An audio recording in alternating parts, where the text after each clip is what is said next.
السلام عليكم ورحمة الله وبركاته. كنت هذا كنالكينا عبد الفتاح ميديا. هذه تاهي بقشرة غوريسي فتلنا كي لعبنا كنالك سبسكرايب نصرته أدبا وما سنتهاي إن ما أنت وحنا وضع مخال كسبسن سيدا ياد مجا فيسبوك وبدلك كرتا qaar badan ayaan aqoonin sida magaca Facebook loo bedelo qaarna way aqoonaan marka waxaan faa'iidin doonaa qaarkan aqoonin sida Facebook magaca loo bedelo dad badan ayaa waxa jiro markay Facebook sameystaan aanan rabin magaca oo rabin inay ku qortaan laakiin dad badan waxa jiro magac aysan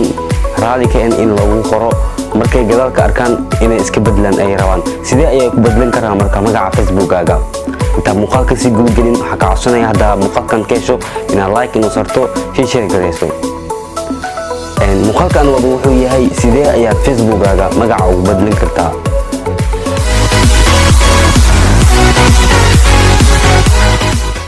Facebook-gaaga magaca sida loo bedesho waa qaab easy ah sidee ayaad u bedelan kartaa marka muuqaalkan ila daawo si loo bedelo magaca Facebook-gaaga Facebook-geena tagaynaa Facebook marka imaado had waxa idin tusaya magaca ani hada Facebook feegan sameeyay oo ku qoran tijaabo janaal marka hadda waxaan rabaa marka inaan idin tuso qaabkan ku bedeli lahaa magaca waxa imaanaysaa hoos u subixisa meeshan setting-ka ku qoran preface ee ku qoran taabanaysa kadib setting-kiisa aad tagaysaa setting-ka marka tagto kadib waxaad taabanaysaa personal information personal ka taabato meeshan ay ku qoran tahay name-ka aad taabanaysaa marka taabato kadib waa kana magaca meesha la bedelo hadda waxaan ku qoranayaa aniga magacayga Abdah waxaan geliyay magaca Abdah midaan geliyay kadib waxaan taabanayaa review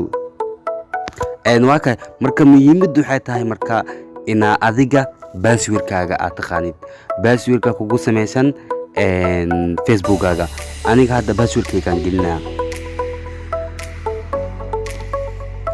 password-kayga marka geliyo kadib save aan lahaa hadda waa bedelmay magaca waa bedelay kadib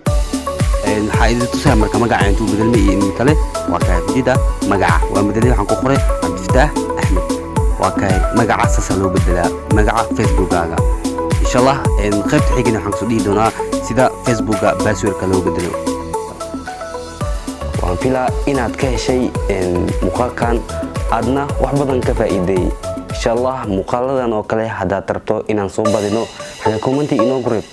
aad baa u maasantahay كنت دنبو حيصله والسلام عليكم ورحمة الله وبركاته.